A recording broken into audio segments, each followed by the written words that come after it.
truth you find is the key now. Reach your fear and you will all be free now. Community, it's time to get better. You can't avoid it, we're all in this together. Head high, fill your heart with love and light now. Come together and it will be alright now. Come together, you can't run forever. Come together, it's now, oh, it's never. Community, kids are dying in the streets now. Change your mind, unity is all we need now. Community, kids are dying in the streets now. Change your mind, unity is all we need now. Change your mind, unity is all we need now. Change your mind, unity is all we need. Yes, we are here again. I have to sit up to do this interview. And we're with Comcast Cable and Xfinity channel 1090 and 190. Oh no, sorry, 1097 and 190. That's channels 1097 and 190. Every Thursday from 8 to 8:30, Community All Unite TV is coming to your city. And we are in 51 cities. It's a beautiful thing because we're bringing information, we're bringing knowledge, we're bringing jewels, we're bringing a pathway for young folks to follow. When I bring these people to the table, especially the Empress, when I bring the Empress to the table, she's going to give you some pathways that you can follow to become successful and become entrepreneurs, because that's one of the things that we try to promote here. Community All Unite TV on Thursday from 8 to 8:30 on Comcast Cable and Xfinity. I want to thank Comcast Cable and Xfinity for giving us the opportunity. And now we are here. Yes, the Empress, I got you, Empress Rasheeda Muhammad. Oh, I love it. I love it. So we came together through a construction project. You know, there's a beautiful thing when I saw her and she saw me. We both saw the light. You know, we shine light because we're loving individuals and we're always sharing. So when we talked, we were like, oh, now we have to set up a meeting and we have to try to collaborate and come together. And she told me that I'm a part of her tribe. I was like, I didn't even start thinking that way until I spoke with Rasheeda about this. And she said that, you know, she knows that her husband and I are somewhat type of brothers in spirit, kindred spirits. And I totally embrace the thought and the idea, and we're going to do big business together. So please tell them a little bit about yourself, Rasheeda, and give them what you give me every day. Okay, first of all, I would like to say thank you, Chris. Yeah. You know, you're a brother, and I love how you are, and I love your heart. You know, may the Almighty protect your heart and protect your progeny, because it's very hard in the society we're living in to meet people who are true to self, you know, and I am so praiseworthy of the Almighty first, and then I in humbleness and in gratitude of you for giving me this opportunity to express my knowledge and my wisdom, you know, and my gratitude towards you for this opportunity right here. So we start off with that, you know. I know Allah subhanahu wa ta'ala say, those who are not thankful to the people are not thankful to Allah. So in order for you to be thankful to the Almighty, you got to be thankful to the people, you know. So that's it right there. First and foremost, I'm thankful to you for everything you've been doing. When I decided to eliminate fear, and it made me promote my love, because I wanted to fill that void with love. Everybody I meet, I see the higher power in them, and I say higher power because there's so many names to it. I mean, you could create your own higher power. That's the beautiful thing about being a part of God. He gives you the opportunity to form what you want to love, what you want to worship. And the name is not significant. It's about the idea, the principle behind it. So any religion, I'm down with all religions. I go to all churches. I go to Muslim. I go to the Masjid. I go to Jehovah's Witnesses. I go to the Seventh-day Adventists. I go to all of them because it's not about the title. It's about the principle. God is love. Yeah. God is love. Yeah, absolutely. Almighty is love, and you're all one.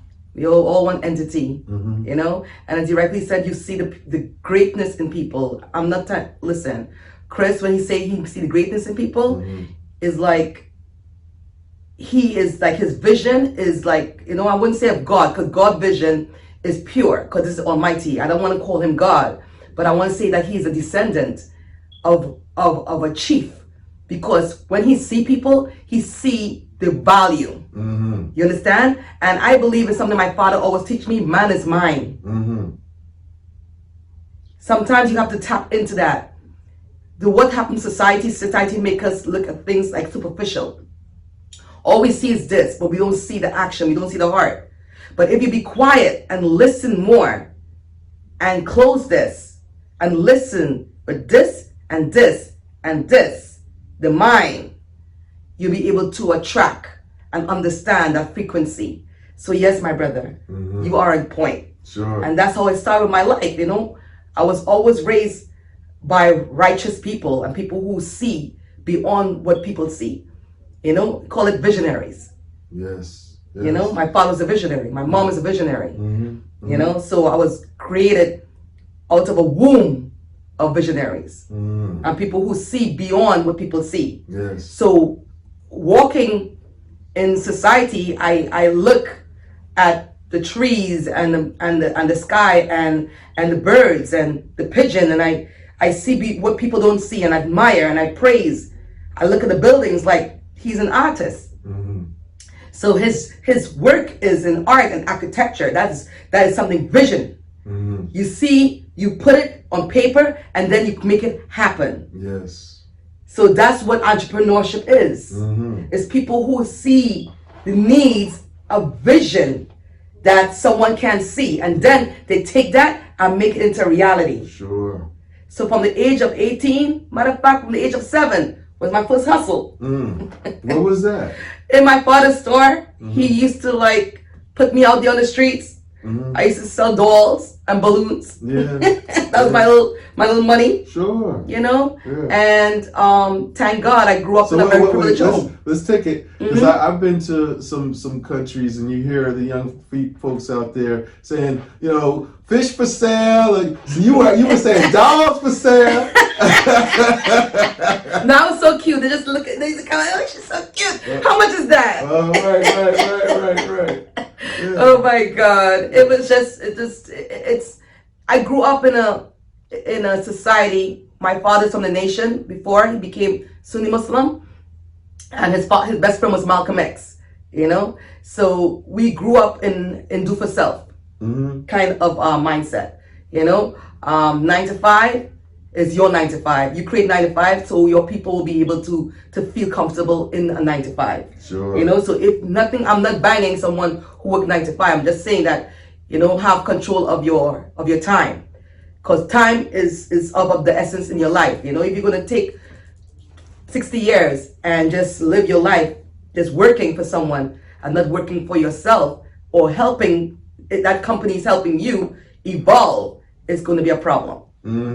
So that's it. I've always said to young folks that they're a boss of their life. I mean, and every decision they make, every friend they select, every when they open up their closet and they pull out their clothes, they are making decisions that are boss decisions, because the first thing people see is what they perceive. They see what you're wearing, and like they start making a characterization of who you are. So you're making these boss decisions and you don't even know it. So I like the fact that people, even when they're in class, who you sit next to when you're in class, if you sit in the front of the class, or if you talk to the teacher after the class, you are establishing a boss relationship. Your teacher is teaching you how to think. So you have to understand that if you get the most out of that teacher, is that conversation and asking them questions and going home and doing research and coming back with more questions is building your business. Yeah. Listen. Yeah, absolutely. Yeah. You froze me with that one. Sure. Because I love it. It is. I always say, people feel intimidated by me a lot everywhere I go, because I move with a frequency of who I am.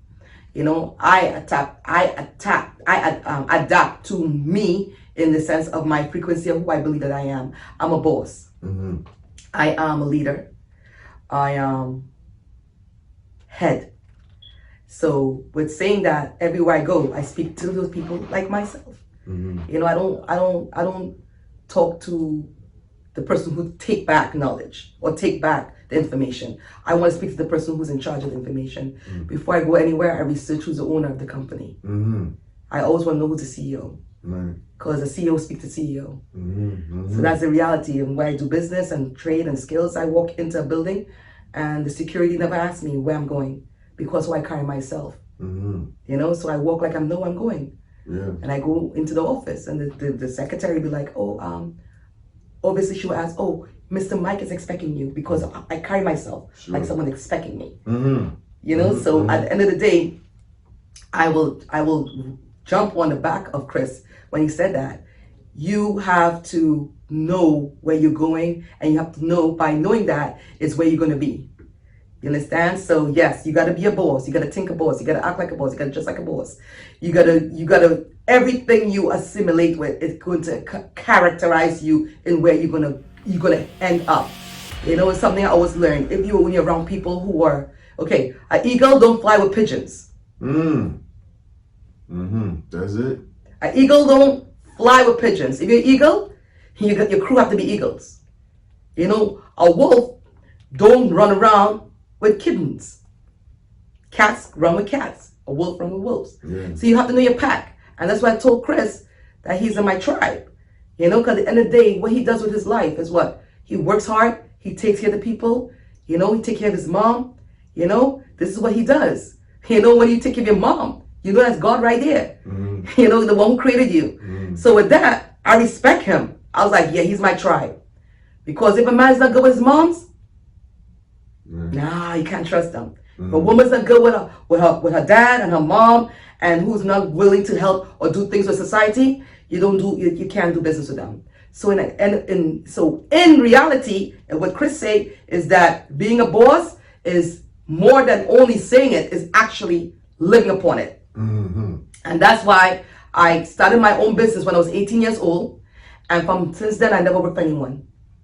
From the age of 18, I always owned my own business and owned my own skills.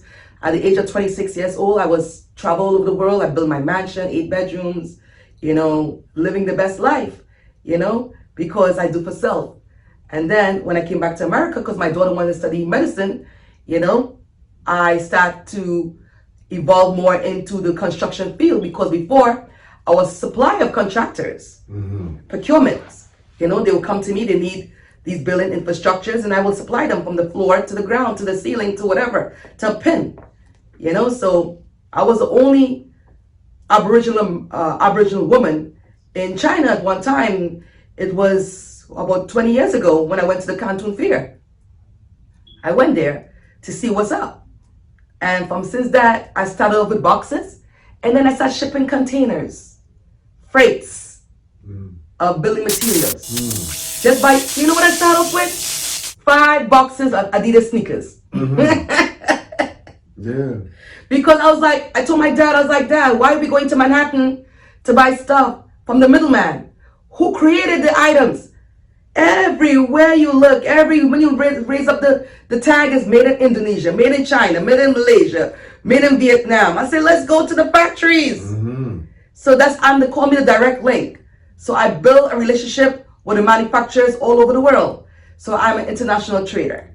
So I do import and export everywhere. I live in the Middle East for 5 years, do import and export. People want to start a business, they come to me. And that's how it runs. And I came back here and I was looking, I brought a whole container of cell phone and equipments and jewelry and perfumes. And I couldn't find us to sell it to. So I end up in Kings of Persia, and I meet some Jewish guys, and they bought my stuff. And then we became friends. And that's how it started off. So now where you have these businesses? What countries? Well, I do trade in Trinidad and Tobago. I do trade basically in Saudi Arabia. I do trade in Dubai. I do trade in Kenya.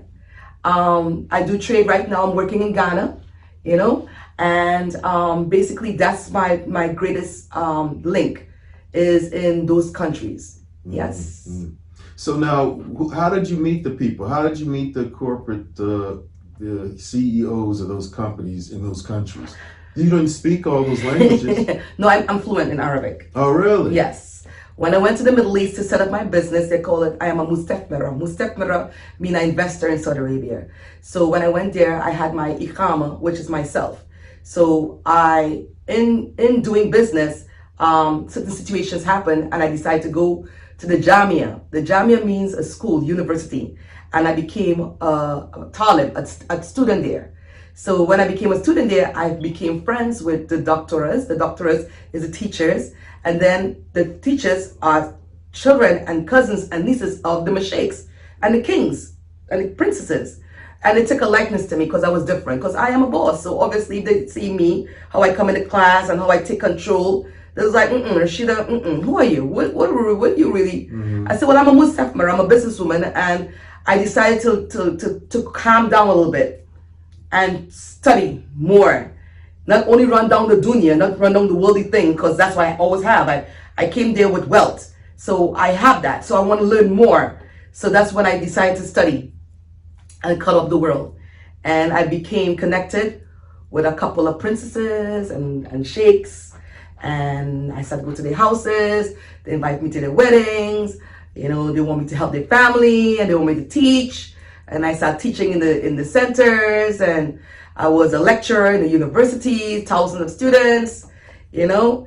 And that's when my popularity became that Rasheeda. They used to run me down. When I do lectures, they come to me, thousands, like, can I have your autograph? You know, so, because they say I'm very charismatic. Yes, I am, you know, because I am a person of truth. People of truth know people of truth.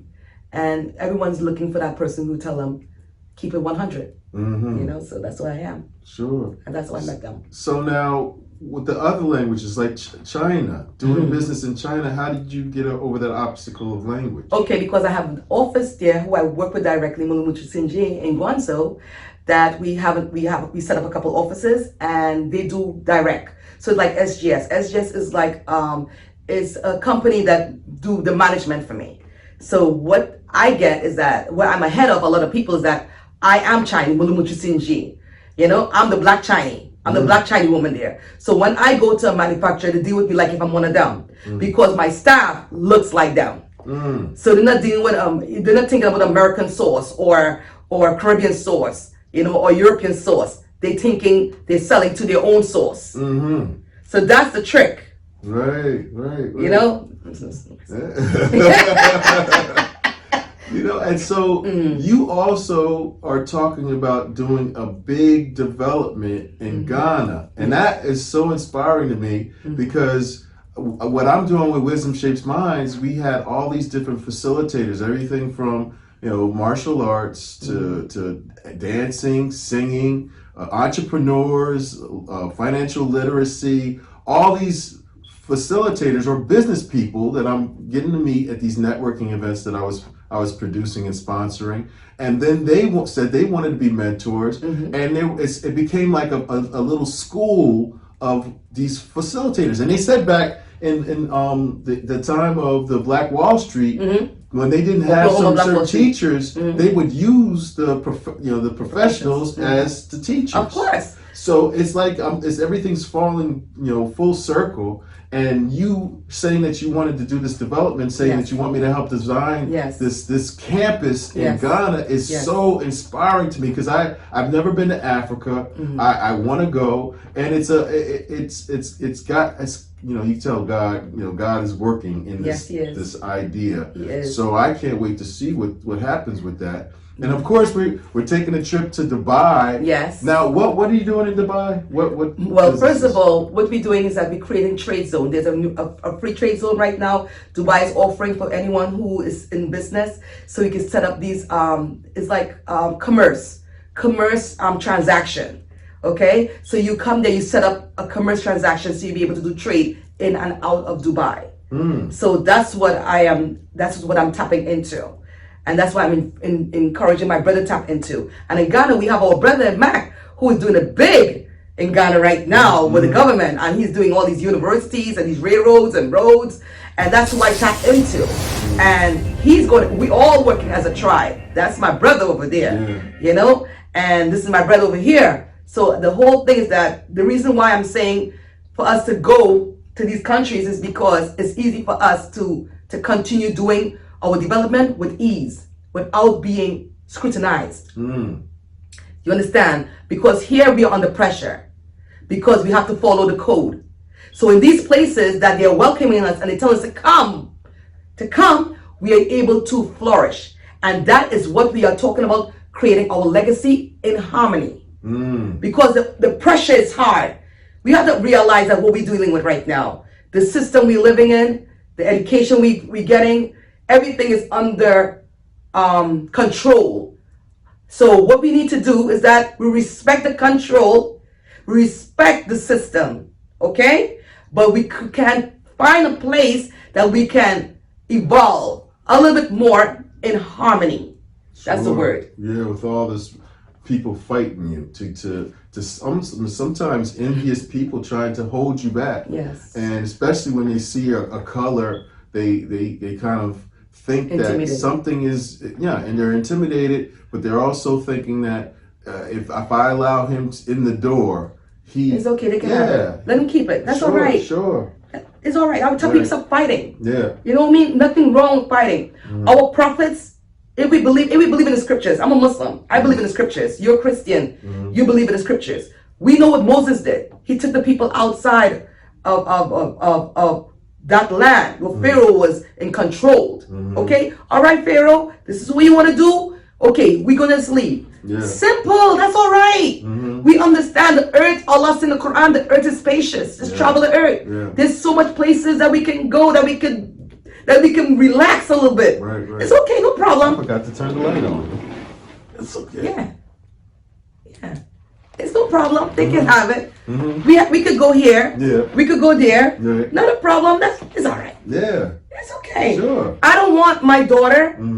I have a 16-month-old. And I look at her every day. I was like, baby, what you're going to have, I'm going to educate you to things that I don't expect the society to educate you by. You're going to have knowledge of self. You're going to have knowledge of becoming an engineer. You're going to have knowledge of being a person who will know about Black Wall Street. Imagine speaking to elders, adults. They don't know about Oklahoma, Black Wall Street. In here in America, when my son wrote the paper, 10 years ago, when he was in high school, the teacher looked at him like, he was 13 years old. Talk about Oklahoma, Black Wall Street. Because people always trying to make it seem like African Americans, they're lazy and they don't have this and that. Listen to me. We were the best. Right. We were the merchants. When we came here, we came and developed the society. They came and see it structured. And we were strong. And we were kings and queens. We was enslaved. We was never slaves. We was enslaved. So that means to say something that we were brain intelligent and integrity and wisdom and knowledge of self. So at the end of the day, in order for us to tap in to who we are, we have to know where we came from. Sure. Okay? So the reality is that don't ever let anyone try to tell you that the ghetto is where you came from. You never came from the ghetto. That's where they put you in. You never came from the ghetto, brother and sisters. Remember, watch that movie, 12 Years of Slavery. Who was Solomon before he became a slave? Remember that. Yeah. That's who you were. Yeah. And that's who you are. Okay, so guess what? If you're going to be educated from elementary or pre-K to college by a mass of people who create your syllabus and curriculum, how your mind's going to be. Right. And I was just thinking, when you were saying that, I was thinking about Africa, and I was thinking about Egypt, and the fact that all these different philosophical concepts were stolen from Egypt. And then we look at the designs in Europe, and we look at the columns, the colonnades, and we look at the beautiful sculptures. All these things were happening in Egypt first, and then they were reinterpreted and stolen and taken to another planet. I mean, they used us as the builders. We are. Yeah, they used it. I mean, they used everything, all our knowledge, all of our algebra. Algebra, everything we created. Everything. they everything. took it and Everything. then stopped the history, burned down our records, our books, Libraries. and acted like they invented it. And then a lot of us don't know it. We go into Europe and we say, "Oh, look at this beautiful building, all these columns, all this sculptures and everything." And we say, "Oh, the Europeans created that." The Moors. The Moors. Yes, Right. And then we feel intimidated when I speak about that, about the Moors, amongst my colonizers, counterparts, and people who I know as people I associate myself with. Yeah. They get offended when I say that don't call me black. Yeah. That's a code name. I'm not black. Don't use that word on me.